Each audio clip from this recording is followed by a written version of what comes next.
Très bonne journée à toute la famille merengue. Cliquez sur j'aime et abonnez-vous à la chaîne pour tout savoir sur le Real Madrid. Dans cette vidéo, nous avons 3 nouvelles très importantes concernant notre club adoré. Première nouvelle, Alejandro Grimaldo dans le viseur du Real Madrid. Alejandro Grimaldo est à nouveau au centre de l'attention sur le marché des transferts. Alors que certains médias attendent de le placer dans l'orbite du FC Barcelone, comme si c'était naturel ou inévitable, le club qui a réellement les arguments sportifs, structurels et compétitifs pour s'attacher ses services appelle le Real Madrid.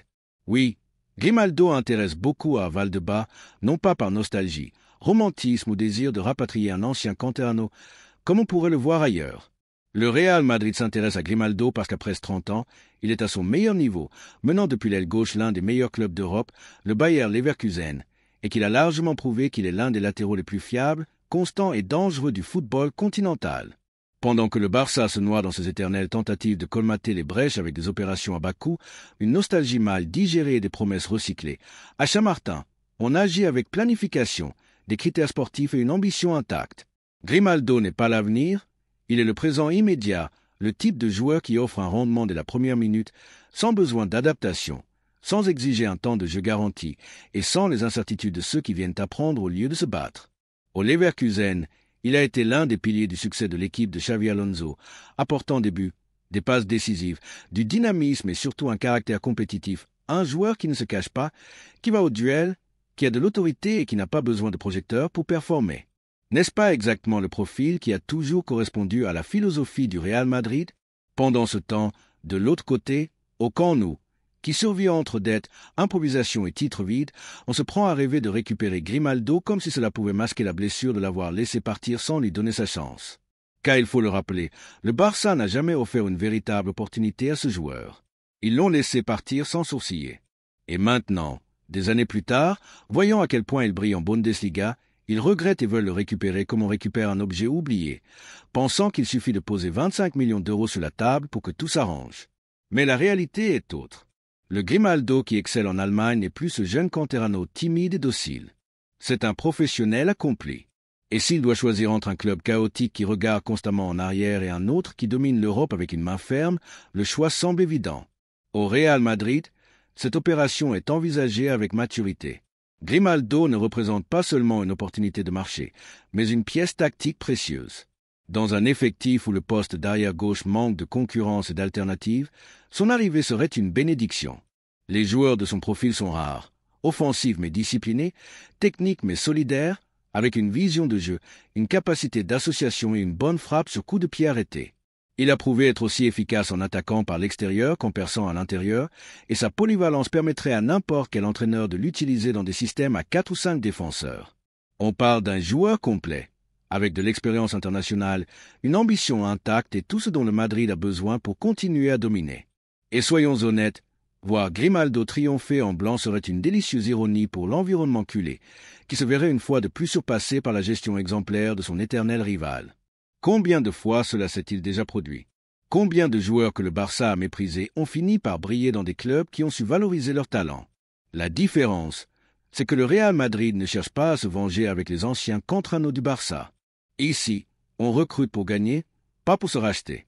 Et si Grimaldo correspond à ce plan, si son rendement est à la hauteur de l'écusson, la porte lui est ouverte sans préjugés. Les chiffres parlent d'eux-mêmes. Cette saison, il a été une véritable machine à Leverkusen, des buts décisifs, des passes décisives d'une précision chirurgicale et un cauchemar constant pour les adversaires grâce à sa profondeur. Ce n'est pas n'importe quel latéral, c'est le genre de joueur qui change les matchs, qui se joint à l'attaque comme un ailier supplémentaire tout en redescendant défendre sa zone comme un central.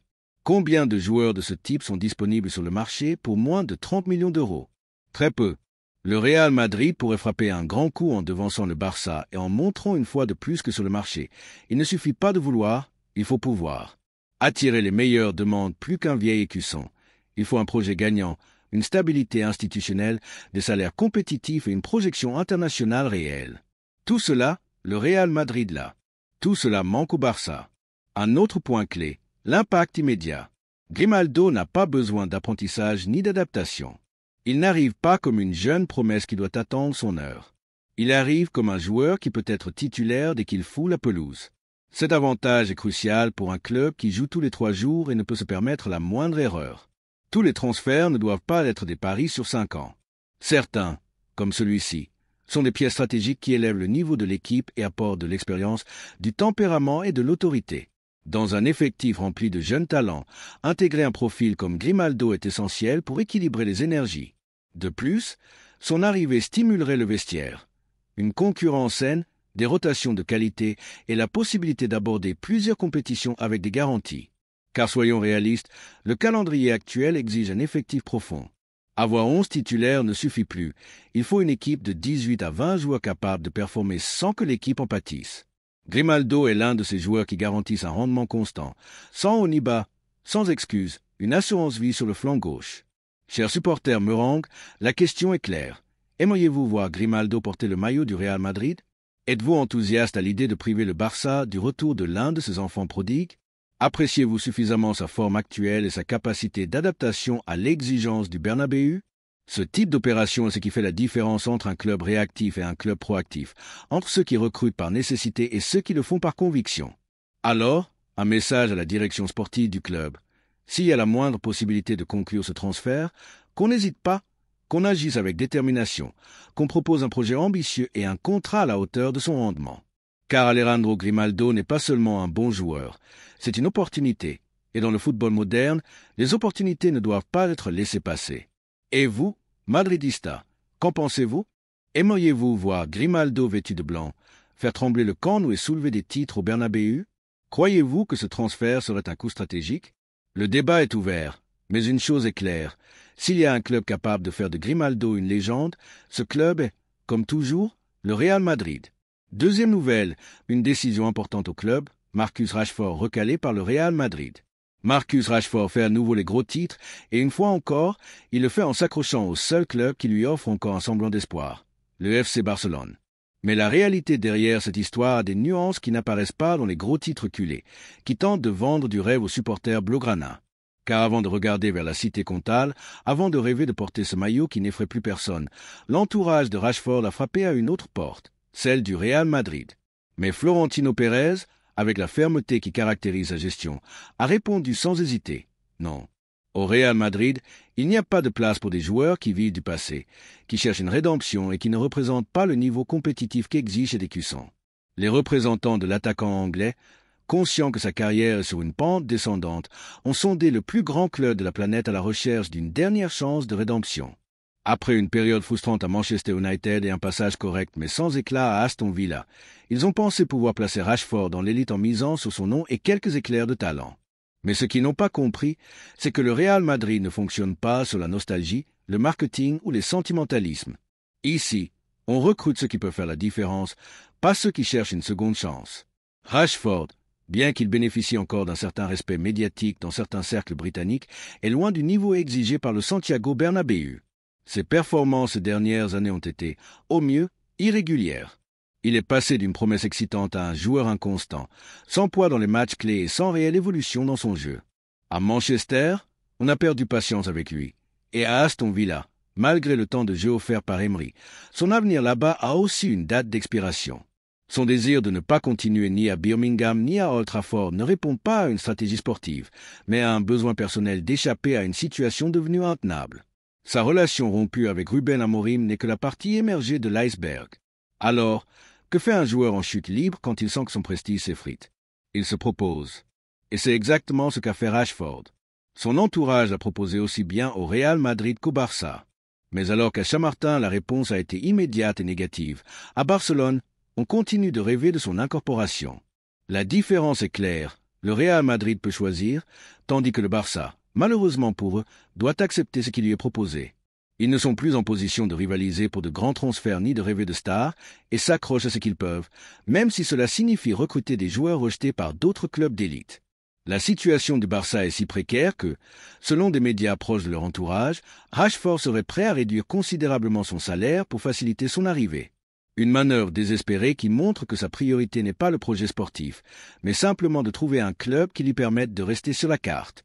Et bien que le Barça le présente comme une grande opportunité de marché, la vérité est que c'est un transfert à haut risque et à rendement incertain. Même Hansi Flick, récemment arrivé sur le banc culé, ne le considère pas comme une priorité. car il sait que son arrivée n'aurait de sens que s'il parvienne d'abord à se débarrasser d'autres attaquants. Une fois de plus, le Barça agit en réaction, attendant de voir ce qui reste sur le marché pour tenter de récupérer quelque chose d'utile. De son côté, le Real Madrid poursuit son chemin avec clarté et sans hésitation.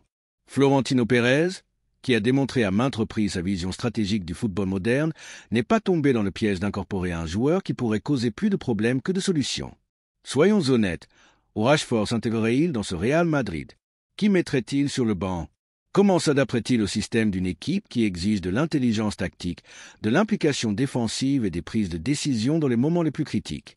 Rashford a montré à plusieurs reprises que, quand vient l'heure de vérité, il disparaît. Ce n'est pas le type de joueur qui peut porter une équipe en demi-finale de Ligue des Champions, ni celui à qui l'on peut confier la responsabilité d'un classico, d'une finale ou d'une éliminatoire à couteau tiré. La décision de Florentino était donc non seulement logique, mais aussi exemplaire. Au Real Madrid, on construit quelque chose de grand, et on ne peut pas laisser ce projet être contaminé par des expériences douteuses. Tandis que certains clubs ont besoin de transferts pour vendre de l'illusion, le Real Madrid génère de l'illusion par lui-même, par son histoire, son présent, son ambition. Et voici une provocation inévitable. Pendant que le Barça envisage de recruter Rashford comme leur coup de l'été, le Real Madrid rejette cette offre et se concentre sur de vrais talents, sur des joueurs destinés à marquer une époque, qui gagnent le match en dehors du terrain, qui dictent le rythme du marché. Le club blanc, comme toujours. Car tandis que le Barça jongle avec ses finances pour attirer des joueurs qui ne sont plus au sommet, le Real Madrid planifie l'avenir avec fermeté, et cela doit faire mal à Barcelone. Maintenant, c'est une opinion basée sur la raison et les faits. Mais vous, Madridista, qu'en pensez-vous? Croyez-vous que Florentino a bien fait de rejeter Rashford? Auriez-vous accepté son arrivée en prêt ou à bas coût si cela renforçait l'effectif? Ou pensez-vous, comme beaucoup, que ce type de joueur n'a tout simplement pas sa place dans le projet actuel du club? Le débat est ouvert, mais une chose est claire. Le Real Madrid n'est pas là pour offrir des secondes chances aux autres, il est là pour continuer à écrire son histoire de grandeur, sans fardeau ni doute. Et pendant ce temps, à Barcelone, ils continuent de rêver de Rashford comme s'il était le sauveur dont ils ont tant besoin. Peut-être le recruteront-ils, peut-être portera-t-il ce maillot blaugrana qui imposait autrefois le respect. Mais ne nous voilons pas la face. S'il arrive, ce ne sera pas par conviction, mais par nécessité, parce que personne d'autre n'en a voulu, parce que le Real Madrid a dit non. Et cela, circuler, devrait vous pousser à réfléchir. Car quand le club qui dicte le rythme du football mondial vous rejette, peut-être devriez-vous vous demander pourquoi. Pendant ce temps, nous, depuis le sommet, continuerons d'observer comment, au camp nous, il s'enthousiasme pour ce qui, au Bernabéu, n'a même pas été envisagé. Car c'est ainsi que les choses se passent entre un géant et celui qui a autrefois voulu l'être. Troisième nouvelle, le futur du banc du Real Madrid prend forme. L'avenir du banc du Real Madrid commence à se dessiner, et il le fait avec une direction claire, ambitieuse et surtout excitante pour tout le madridismo. Après une saison qui a laissé des sensations aigres-douces, notamment à cause des faux pas dans les moments les plus décisifs, la direction blanche a pris une décision ferme. Frapper un grand coup et miser sur un nouvel entraîneur, un leader qui non seulement comprenne ce que signifie porter le maillot blanc, mais qui soit à la hauteur du plus grand écusson du football mondial. Avec le départ déjà décidé de Carlo Ancelotti, à qui l'on remercie pour ses services rendus, le club a désigné Xavi Alonso comme l'élu pour entamer une nouvelle ère au Santiago Bernabéu. L'élimination en Ligue des Champions face à Arsenal et la perte de la Coupe du Roi dans un Classico qui fait toujours plus mal que les autres ont servi de déclencheur pour précipiter une décision qui était déjà sur la table depuis des mois. Malgré son palmarès et les moments brillants qu'il a offerts lors de son second passage, le message d'Ancelotti avait perdu de sa force dans le vestiaire.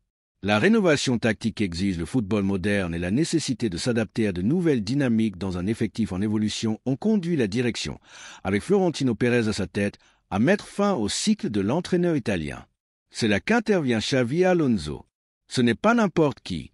C'est probablement la figure la plus désirée par les supporters merengues pour prendre les rênes de l'équipe.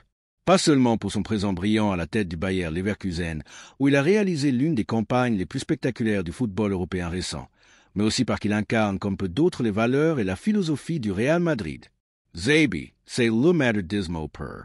Il était en tant que joueur, avec son élégance au milieu de terrain, son leadership discret mais ferme, sa capacité à lire le jeu comme s'il voyait les actions 2 secondes avant tout le monde. Et maintenant, en tant qu'entraîneur, il démontre que sa vision tactique et ses compétences en gestion en font l'une des plus grandes têtes pensantes de ce sport. Malgré les tentatives de son entourage pour calmer les rumeurs, peut-être par respect pour Leverkusen, peut-être par stratégie, les discussions existent, elles sont constantes et avancent à bon rythme. Le club allemand, conscient d'un accord verbal avec Xavi, ne mettra pas d'obstacle à son départ si le Real Madrid frappe officiellement à sa porte. Et Florentino a déjà tracé la feuille de route. Xavi est l'avenir immédiat et tout est prêt pour qu'il prenne les commandes de la Maison Blanche après avoir terminé la saison en Allemagne. Mais Xavi n'arrive pas seul.